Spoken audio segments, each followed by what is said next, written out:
Hello, Ma? Nasa work pa ako eh. Mag-overtime ako. Hindi, ako na lang susundo sa'yo mamaya. Sige. Ingat ka. Bye-bye. Si Maring Lily ba yun, pare? Papasok pala siya sa work. Tuloy na natin parang pinag-uusapan natin kanina. 20% every individual person na mapapayag mo mag-sign up. Plus another 20% naman sa mga may isama ng downline mo. So imagine kung ilan lahat yun. Malaki-laki ang magiging payout mo kung malaki-laki ang investment package na kukunin mo. Magkano ba yung balak mong i-invest, pare? 5,000 Canadian dollars sana. Pero naisip ko, gagawin ko ng 8,000. Di ba, sabi mo, pag mas malaki pinasa ko, mas malaki kikitain ko. Mas okay yon. Mas malaki yung investment, mas malaki yung balik na profit. By the way, pare, alam ba ng asawa mo yung tungkol sa desisyon mo? Di ko pa sasabihin sa kanya. Saka na kapag kumita na. Total, di ba, sabi niyo naman na in 2 months, meron na ako matatanggap na kita. Oo pare, sigurado yan.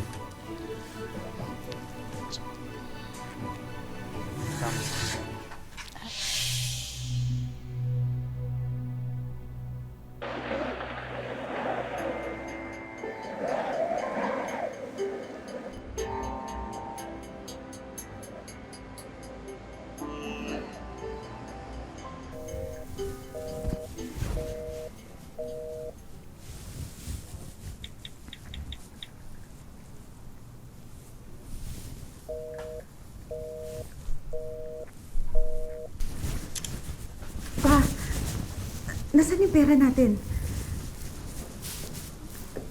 Bakit hindi mo kasi sinabi sa akin kailangan mo mag-withdraw? Magpapaliwanag ako. Alam mo naman kailangan natin yung pera, di ba? Para yun sa anak natin eh. Dahil kailangan natin makauwi sa kanila. Saan mo ba dinagay? Saan mo ba dinala?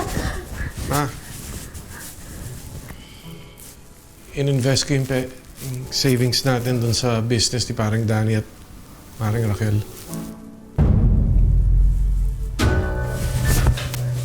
Nasabi ko na nga ba eh. Kung hindi ba ako nagtanong, hindi ko malalaman? Kung hindi ba ako tumawag sa bako, hindi ko malalaman tong ginawa mo. Wala naman akong balak iskreto sa iyo eh. Ayoko lang mag-alala ka. Pues, tawagan mo. Sabihin mo, kailangan natin yung pera natin. Yun nga yung problema eh. Hindi na sumasagot si paring Danny.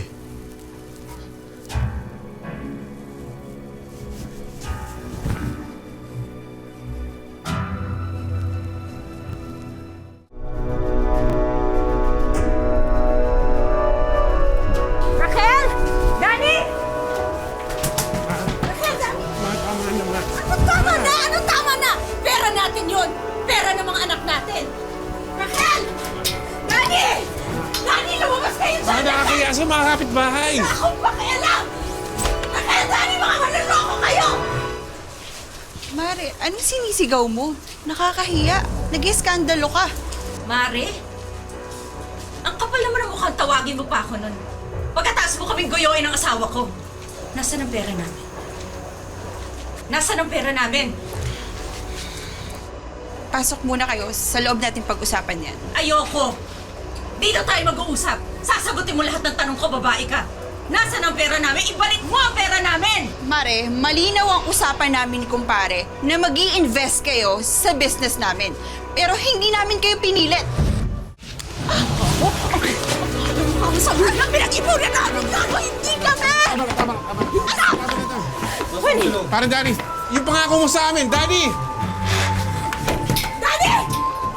Danny! Raquel! Ibalik niyo yung pera namin! Danny! Ibalik niyo yung pera namin! Ibalik niyo yung pera namin! Kailangan namin yun! Danny! Raquel! Ma, tama na, umuwi na tayo. Umuwi na tayo. Pera natin yun! Pera natin ang nakasalalay dito! Pinaghirapan natin yung perang yun! Sinayang mo lang! Nagagawan mo lahat to eh!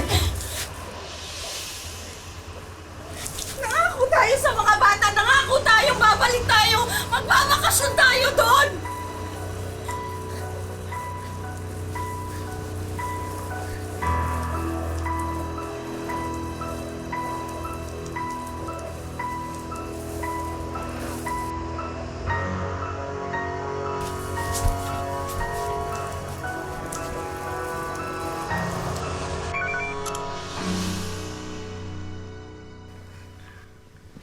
Ma, kanina pa po namin kayo hinihintay. O ma, ba't po kayo umiiyak? Nak, pasensya na. Hindi na kami makakauwi ng papa mo. Nabiktima kami ng mga manloloko rito eh. Nascam kami. Naubos na ang savings namin. Wala kaming pamasahe pa uwi.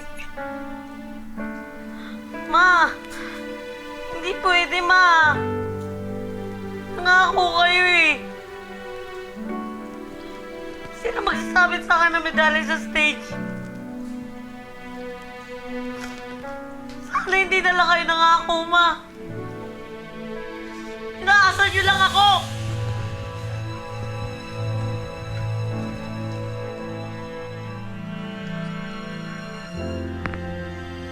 Pero anak, ano ba nangyari?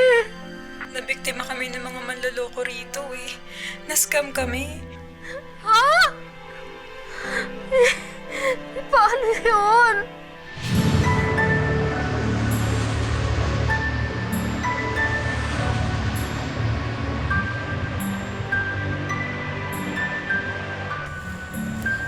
Ma?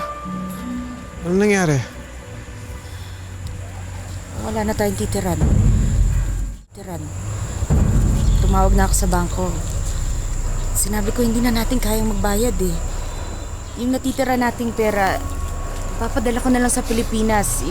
Pag-graduation ni Bugoy at saka dun sa pampapagamot ni Tenten. Huwag mo na akong tingnan ng ganyan. Ginawa ko lang yung alam kong tama. Hindi katulad ni...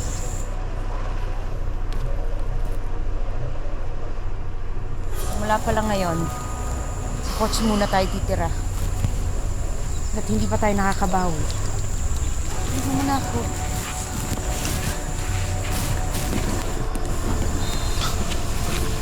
Lagyan mo na yan sa likod.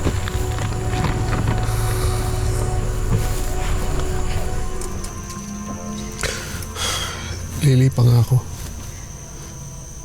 Babawiin ko lahat ng nawala sa atin. Maghahanap ako ng ibang trabaho. Magdo-double work ako, maghahanap ako ng trabaho sa gabi. Babalik ko lahat ng nawala sa atin. Patawarin mo lang ako. Wala namang problema yun eh. Sanay ako maghirap. Sanay ako magtrabaho. Ang ayoko lang nakikita. Nasasaktan siya kung nahihirapan yung mga anak natin nang dahil sa kapabayaan natin. Huwag ka umiyak, Lily. Nasasaktan ako kapag nasasaktan ka. Malalagpasan na natin ang pagsubok nito. Your medicine. And then... Justin?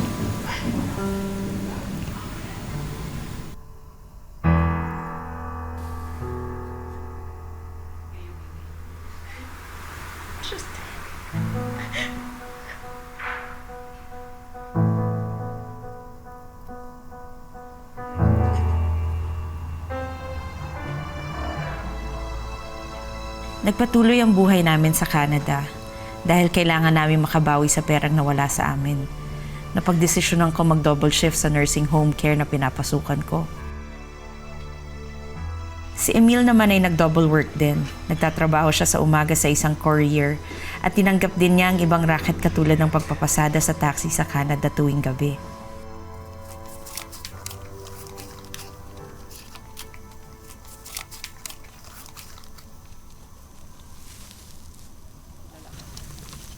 Ba't ka ligaga? Binibilang ko kasi kung sapat na ba to para makabili tayo ng ticket pa uwi ng Maynila eh. Anong plano mo?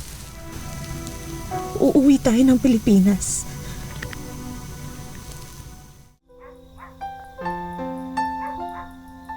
Huwag na kayong malungkot.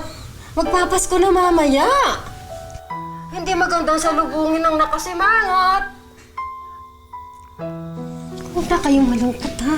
May pagkain tayo. Ano pa ba naman gusto ninyo? Kilo. Opo. Oh, tingnan mo, meron pa tayong ham. Ha? Jingle bells, jingle all the way.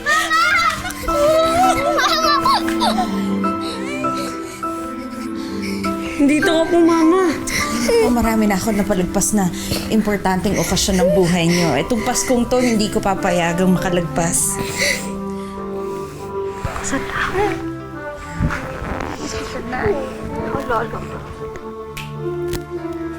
Oh, ang lagay ba mama nyo lang iyakapin nyo, ha? Merry Christmas! Merry Christmas po.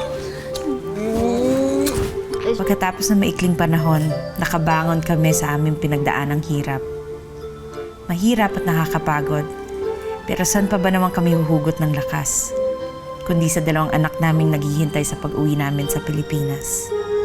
Maraming salamat sa pagsama sa ating istorya sa Tadhana. Nakaka-relate ka ba sa ating mga bida? Nako, i-comment mo na yan para sa iba't ibang kwento na punong-puno ng pag-asa at inspirasyon. Mag-subscribe na sa GMA Public Affairs at YouTube channel.